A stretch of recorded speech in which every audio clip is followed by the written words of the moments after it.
What a bizarre reference to make. So actually, I have been to a Rainforest Cafe, but it's been about 30 years. I went to the Rainforest Cafe in a mall for dinner, and afterwards I bought my first CD ever, and it was the Spice Girls CD.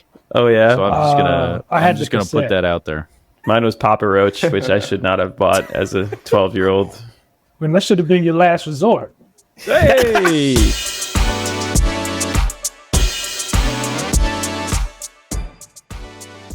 What's up, lifers, and welcome to the Daily Standup with Lifetime Value, where we're giving you fresh new customer success ideas every single day. I got my man Rob here. Rob, do you want to say hi?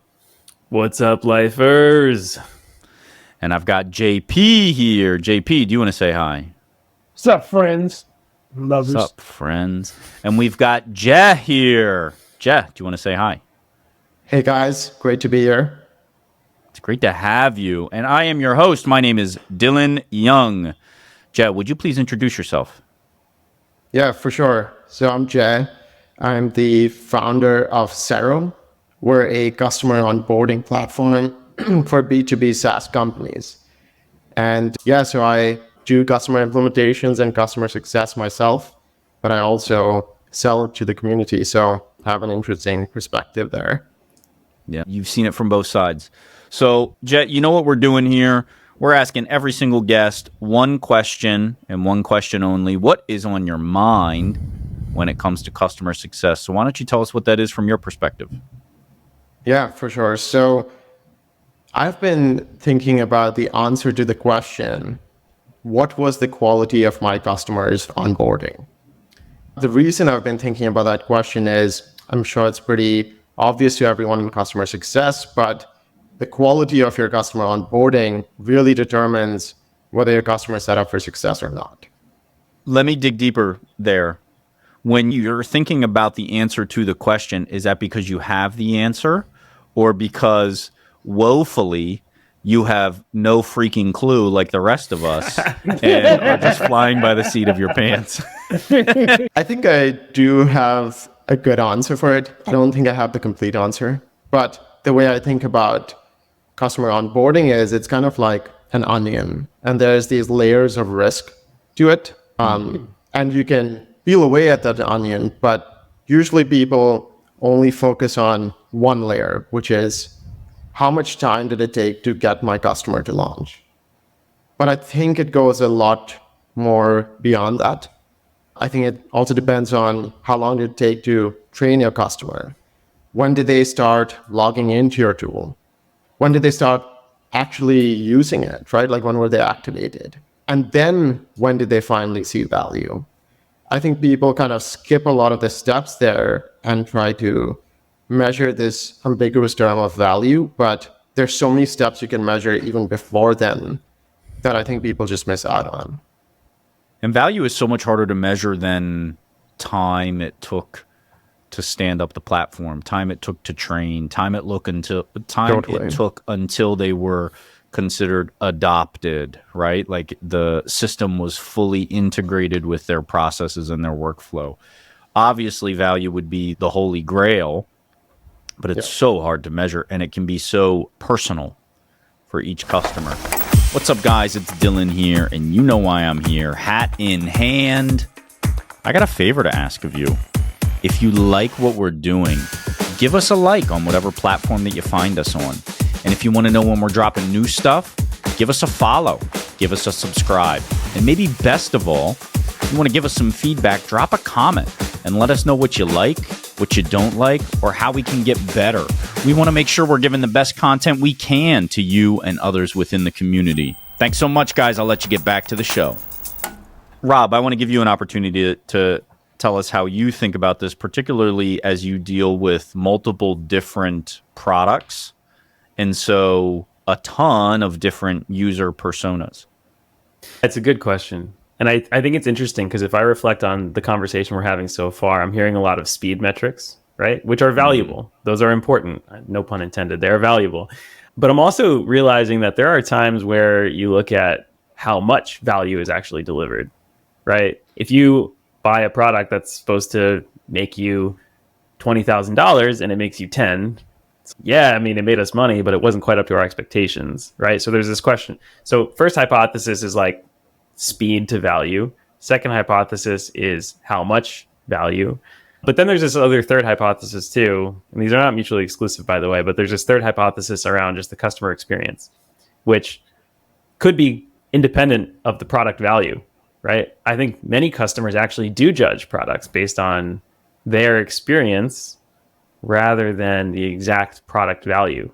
So I don't see those as being synonymous, whereas I used to.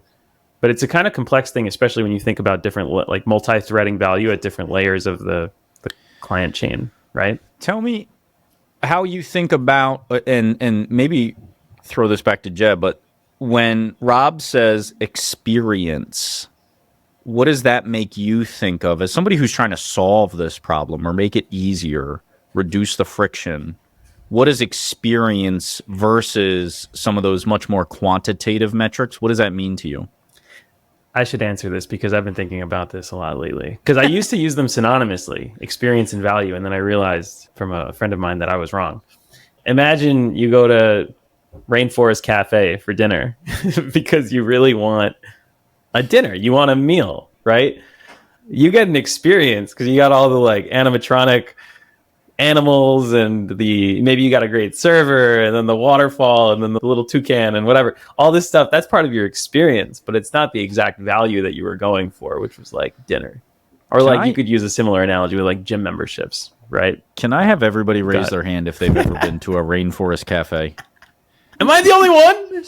What a bizarre reference to make. So actually, I have been to a Rainforest Cafe, but it's been about 30 years. I went to the Rainforest Cafe in a mall for dinner, and afterwards I bought my first CD ever, and it was the Spice Girls CD. Oh, yeah? So I'm just gonna put that out there. Mine was Papa Roach, which I should not have bought as a 12-year-old. When that should have been your last resort. Hey! Jay, I want to throw it back to you because I did originally pose that question to you. Rob so rudely interrupted to talk about the Rainforest Cafe inexplicably. But I'd like for you to tell me what you think about with experience. So I think experience is definitely in the hands of product teams. I think they're the ones who can define how that customer feels using the product and how easy it is to navigate, to perform the actions they're looking to do. And I personally think it's going to become a bigger and bigger part of the user experience. Like users are not okay with laggy software that takes time to work, time to set up. So I personally think experience is going to play a larger and larger part in selection of software. I do think with what Rob mentioned, they are exclusive. They're not the same thing at all. You can feel great using a tool, but not get the outcome you were looking for. And you've missed value, but experience has been great. So I do think it's a balance between time to getting there, experience, and the value itself. How do you think about the experience of the onboarding process? What if the onboarding process is super fast, but it makes you feel terrible as a customer? Yeah, I mean, I think most products don't invest in onboarding because it's not their core function, which is why companies like ours exist. And we're kind of meant to make sure you get that time and experience while you can focus on the core actions in your product where you're delivering value. But I think it's very rare to have seen a very fast but painful onboarding. So I think you're talking about a case which is rare. They could be bullying they you. Bully you. Onboard or giving your data. I've been in experiences where they're like, you got to get us your data now. And if you don't, like, it's almost like this threat during the onboarding process. It didn't make me feel good. And that's kind of what I'm getting at with that question is I think there's a spectrum of experience to value. If it's super, super valuable, but it makes me feel terrible, okay, well, maybe I'm fine with that because they got the job done. But we'd really love for both of them to be on the positive side and as far into the positive as possible. Yeah, 100%. I think if a user starts off with a feeling of hatred towards you or the platform they're using, they're going to kind of take every mistake that comes thereafter as, oh, I knew this was coming. Versus if you kind of start using the product with a feeling of, okay, they onboarded me really well. They were very friendly. They gave me my space. And then they make a mistake. It's okay, I can let go of this one. I'm sure it was a one-off. So I think that emotional attachment at the start of the onboarding and post-onboarding is really key to having the customer on your side. So I would definitely prioritize that, even if you have to give up a bit of the speed. Right. I agree with that. JP, what do you think? I think we're about out of time, but onboarding is a really important part of the customer journey. Yeah, definitely want to set them up from that point. It's definitely tougher to recover. So, JP, have you had any experiences where you weren't responsible for the onboarding, but it did not go particularly well, and you had to pick up the pieces after the fact? Have you seen that? Yeah. Mm-hmm. How do you bring them back? How long do I have? Tune in next week where I give you my answers. Fair enough. Fair enough. And that's our time, folks. JP abstaining from answering. Some of you have never been to a rainforest cafe, and it shows. At least two of us. At least two of us.